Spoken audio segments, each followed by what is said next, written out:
Dans cette entrevue, Bernard de Montréal et Daniel Ménard discutent du sujet du suicide. Bernard explique que pour comprendre le suicide, il faut regarder les causes fondamentales, qui sont souvent occultées et voilées. Il souligne que les personnes sensibles et délicates d'âme sont souvent celles qui sont le plus proches d'elles-mêmes, mais aussi les plus proches d'un plan occulté de leur propre être. Il affirme que l'homme n'est pas celui qui se suicide volontairement, mais qu'il est amené au suicide par des pressions et des compressions psychologiques. Il explique que l'ego, l'identité mentale inférieure de l'homme, se suffit à lui-même tant qu'il n'est pas désabusé par un niveau d'intelligence plus subtil. Il mentionne le rôle du terrorisme mental, du vampirisme mental, de la suggestion mentale et du plan astral dans le suicide. Pour comprendre le suicide, il faut également comprendre le phénomène de la voix intérieure qui se manifeste différemment chez chaque individu en fonction de leur taux vibratoire mental. Selon l'interviewé, lorsqu'une personne se sent poussée au suicide, c'est parce qu'elle ressent une voix ou une force provenant d'un autre plan, généralement le plan astral. Cette force est capable de donner à l'individu la volonté et la force nécessaires pour commettre le suicide. Cependant, cette force ne peut agir que si l'âme de la personne est détachée de son corps physique, ce qui ne se produit normalement qu'à travers la mort. Ainsi, pour que l'âme choisisse sciemment de quitter son corps et de se suicider, elle doit recevoir une intention ou une volonté provenant du plan astral, généralement due à des chocs émotionnels ou à un déséquilibre dans le corps astral. L'interviewé mentionne également que ces forces extérieures peuvent promettre à l'individu une meilleure situation ou bénéficier de leur mort d'une certaine manière. Selon lui, les lois de la mort incluent le fait d'attirer les mortels vers les plans de la mort, qui sont en réalité des univers parallèles évoluant avec les âmes. Dans ces plans, il n'y a pas de lumière, d'intelligence ou de connexion avec les sphères mentales. La rencontre entre les intelligences des archives, principes cosmiques, et les intelligences animiques, âmes, n'est possible que lorsque l'âme est incarnée dans la matière, car le monde de la mort est en transition et n'a pas ses capacités. L'individu sur le plan matériel a une relation étroite avec le monde de la mort car il est inconscient de son esprit, qui est une forme d'intelligence n'ayant jamais eu d'expérience dans aucun univers. Cet esprit se réunit avec l'âme de l'homme au cours de son évolution conscience pour former une unité avec le principe cosmique. L'évolution de l'âme implique des étapes telles que la reconnaissance, la fusion et l'union. L'esprit est une intelligence prépersonnelle qui n'a pas d'expérience corporelle sur une planète. L'intelligence humaine est limitée et basée sur la mémoire et l'intuition, ce qui rend difficile l'accès à son identité intégrale. Pour comprendre le suicide, il faut accepter l'existence des mondes parallèles, des plans et des illusions, et ouvrir son mental à son propre esprit. Demander à quelqu'un de nous tuer est aussi grave que se suicider soi-même. Cependant, cela dépend du karma et de la puissance de l'esprit. Se suicider retarde l'évolution de l'âme, car l'âme doit revenir dans un corps matériel pour établir le contact avec le double ou l'ajusteur de pensée. La religion considère le suicide comme le plus grand péché contre Dieu car il empêche cette évolution. Lors d'une conversation entre Lise de Rome et DM, le sujet de l'euthanasie et du suicide est abordé. Lise de Rome explique qu'il faut distinguer ces deux concepts. Selon lui, l'euthanasie est une décision égoïque sur le plan matériel, un droit de l'homme qui permet une libération de la souffrance physique. Le suicide, quant à lui, est une décision influencée par des entités astrales et constitue une forme de manipulation. Lise de Rome estime que si sa vie venait à être réduite à un état végétatif, il préférerait se donner la mort afin de ne pas perdre son temps dans cette condition. Il souligne l'importance de différencier l'euthanasie du suicide afin de résoudre les questions philosophico-morales qu'il soulève. Il souligne également la nécessité pour les États de réguler l'euthanasie afin d'éviter tout abus. Lise de Rome soutient que l'euthanasie relève de la décision individuelle et n'est pas dictée par des entités astrales. Il explique que dans le cas du suicide, il y a une forme de possession qui pousse à cette décision. DM soulève la question des cascadeurs qui prennent des risques extrêmes et demande si cela ne peut pas être considéré comme une forme de suicide. Lise de Rome répond que cela relève du romantisme et de la vibration de l'âme de ces personnes, qui mèneront ces expériences jusqu'à ce qu'ils en aient terminé sur le plan spirituel. Finalement, il conclut en disant que chacun a le droit de décider de sa propre vie, mais que l'euthanasie doit être régulée pour éviter tous les abus possibles. L'homme dont il est question était un gladiateur à l'époque de Jules César et se retrouve au XXe siècle dans une compétition automobile. Malgré les différences de contexte, il ressent toujours cette même vibration face au danger, ce qui fait partie de son expérience d'âme. Cependant, s'il est assez intelligent, aime sa femme et est sensible à l'inquiétude de ses enfants, il pourra décider d'arrêter cette expérience pour des raisons familiales et se tourner vers une autre profession, comme devenir chauffeur de taxi.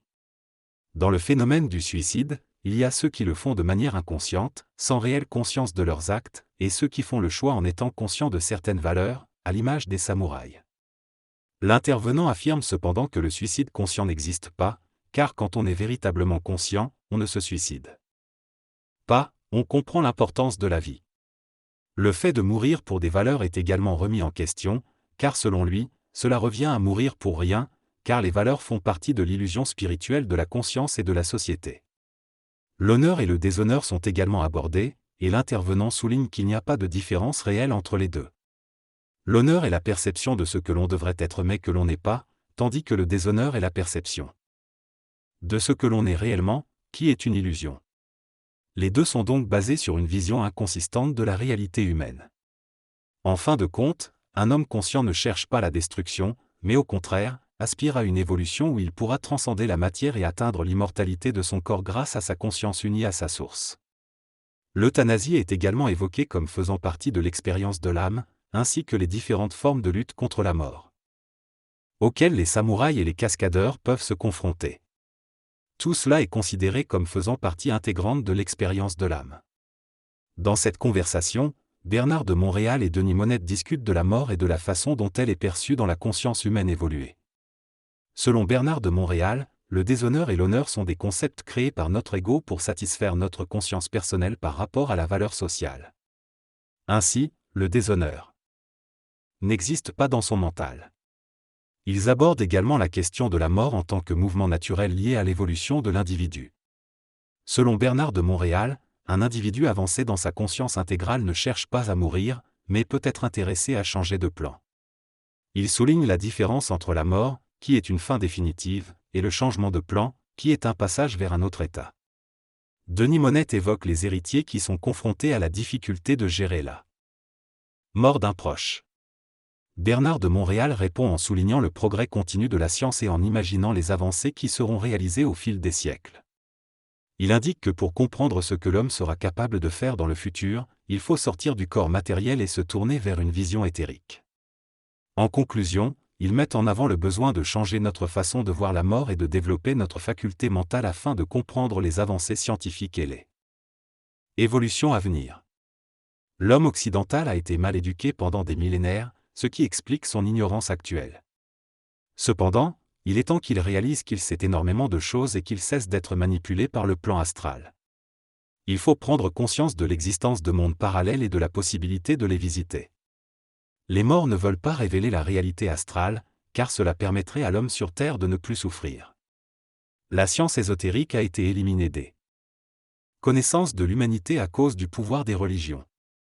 Si l'homme avait conservé cette connaissance ésotérique, il aurait beaucoup plus de savoir aujourd'hui. Les religions ont retardé l'évolution de la pensée humaine pour des raisons personnelles, politiques ou d'ostentation. Cependant, ces genres d'hommes sont en train de disparaître et certains scientifiques ont commencé à étudier la matière de manière objective. L'homme commence à se tourner vers l'esprit, car il réalise que l'étude de la matière ne mène pas aux résultats escomptés. Il comprend que l'étude de l'esprit est extraordinaire et que l'invisible doit rencontrer le matériel.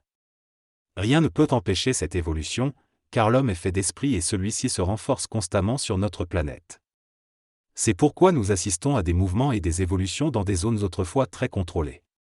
Lorsque l'homme commencera à étudier l'invisible comme il étudie la matière, il comprendra la vie dans son intégralité. Les plans subtils comme l'astral doivent être compris par l'ego, afin que l'homme se libère de sa naïveté spirituelle et devienne un être intelligent vibrant dans sa propre lumière. À ce moment-là, la vie sera facile à comprendre et l'homme pourra comprendre les autres, car l'esprit est universel. Dans les prochaines générations, nous rencontrerons des êtres qui écriront des choses inimaginables. Avec l'ouverture entre le plan mental et le plan humain en 1969, il est impossible que l'humanité reste ignorante indéfiniment. L'évolution se fera au niveau individuel, pas collectif, mais le suicide n'existera plus. Dans les initiations, il est souvent demandé de faire face à la mort. L'expérience de la mort fait partie de l'initiation astrale et de la naïveté de l'ego. Dans l'initiation mentale, il y a également le test de la mort. Avoir à affronter cela peut conduire à une révélation de soi-même et à la possibilité de vivre cette révélation. L'homme conscient, c'est-à-dire celui qui est connecté à son énergie et à un état mental supérieur, est protégé de toutes les formes de violence et de danger matériel.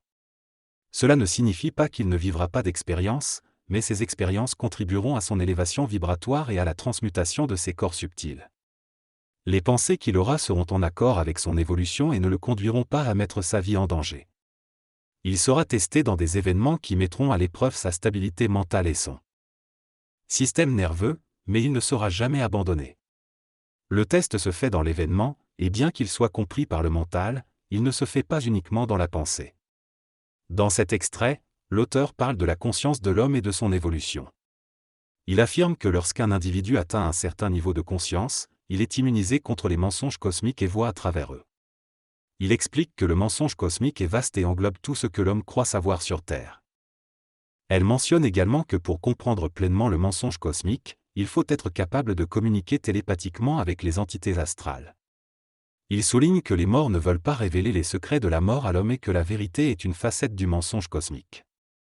Enfin, il affirme qu'un homme conscient ne recherche pas la vérité, mais voit à travers les voiles de celle-ci. Dans ce dialogue, BDM parle de la vérité et de la quête des hommes pour trouver une stabilité face à la réalité de la vie. Il explique que la vérité est une facette du mensonge cosmique, une illusion qui confond l'homme dans sa perception de la réalité.